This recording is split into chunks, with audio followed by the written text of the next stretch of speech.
Okay, hi everyone, Daryl here. This is lesson 55 in my YouTube playlist Investing 101, and today we're going to talk about financial statements.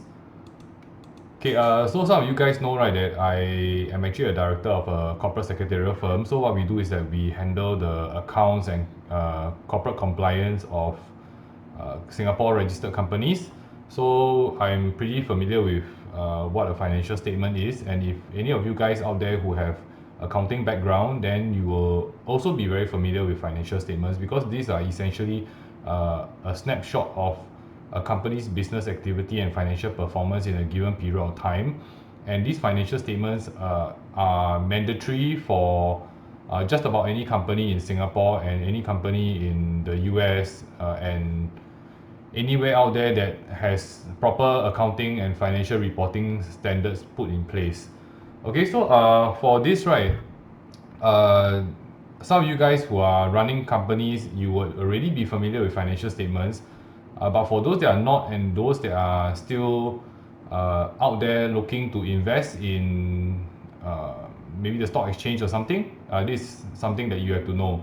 Okay, so companies put up their financial statements. It also depends on whether they are publicly traded companies on the stock exchange. If not, then whether they are privately owned companies. Okay, so financial statement, like I mentioned before, it reports about a company's business activity and financial performance in a given period of time. Okay, in Singapore's context, if let's say you're a private company limited by shares, which is what you would be if you just started a company, then your financial statement would have to be produced for every financial year.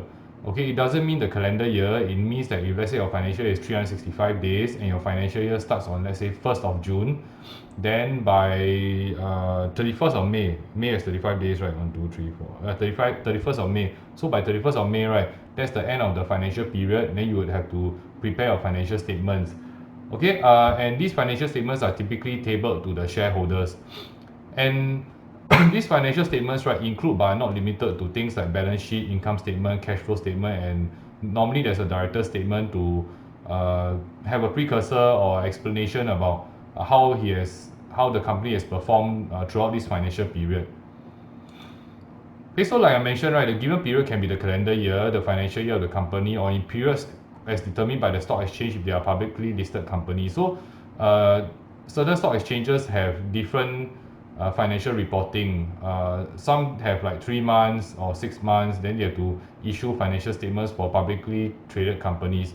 In let's say US's context, right, every quarter, right, the financial statement has to be tabled and reported for publicly traded companies. So you see things like maybe Apple Incorporated or Google's parent company, which is Alphabet, right? Then they put up their financial statements every quarter. So there's always a they say earnings season is out. So this earnings season they will actually put up all the statements, and then uh, normally places like CNBC or Bloomberg, right, they get excited by just a few numbers, but actually there is a whole report that is actually churned out, and then after that you have to actually uh, take a look and maybe delve deeper, and then you can sort of understand have a better understanding of how the company is doing. And yeah, so financial statements for public companies are audited. In Singapore's context, right, if you're a public company, you are also audited. And there are certain financial reporting standards for, I mean, in terms of, um, I wouldn't say severity, but in terms of different degrees uh, of audit, right, is for different types of companies. So let's say if you're a public company, then obviously you have to get an external auditor to come and audit your company. Then if you are a exempt private company in Singapore's context limited by shares, then your financial statements don't have to be audited. Okay, so I always think that the integrity of the financial statements and whether it will please investors is often vague due to varying circumstances. So like if let's say the financial statement of a certain company, right, uh, they can put up the figures, but sometimes I believe that the figures are slightly dolled up to a certain extent. And whether it will please investors or not is often vague because some investors may be there for dividend play, which means that somebody can tell you that the financial statements are not good because the company is not paying out dividends. But there another investor may be there for, you know, for price growth, or so he may be happy that the company is not issuing out dividends, and instead, right, the company is actually reinvesting the profits back into the business. So like I mentioned, right, you read on the report like CNBC or Bloomberg, right? A lot of times they tend to comment based on uh, you know, the type of things that they look for. The reporter will look for. Let's say the reporter is somebody who likes dividend play, then they will say, oh, this company never give dividends, so it's not such a good company. But then for companies like Berkshire Hathaway, which they never give dividends at all, right? Then it's not something that this type of so-called investor or stock analysts will look for.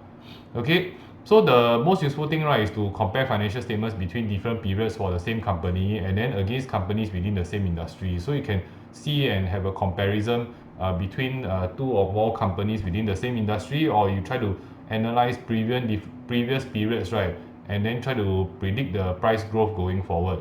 So like I always mention, whether it be property or whether it be in the stock market, right, the past performance, right, is very important because uh, it actually teaches us and helps us to perhaps predict the future. Not always correct, but at least it gives us some help in trying to understand what may happen in future. Okay, so that's all from me, and I'll see you in the next video, and stay safe, everyone.